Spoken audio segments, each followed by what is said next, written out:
आता ह्या साईडला एक कुंड आहे इथे. तर हा कुंड भरल्यानंतर गोमुखातून पाणी ह्या साईडला येतं इकडून, त्या इकडून इकडं आणि इकडून परत ह्या इकडे येतं आणि हे पुढे कुठे जातं बघा. हे तुम्ही अंतर्गत रस्ता केला पाणी जाण्यासाठी त्या काळात.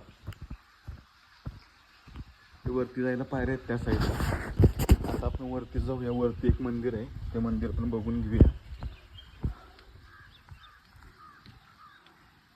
किती शांत वातावरण आहे बघू शकता तुम्ही.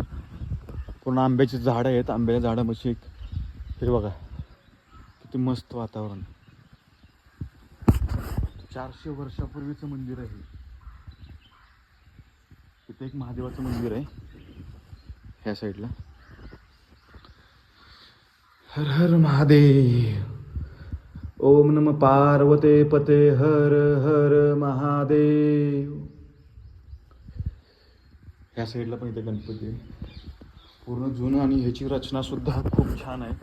त्या काळातली रचना आहे पूर्णपणे. 400 वर्षापूर्वीचं मंदिर आहे.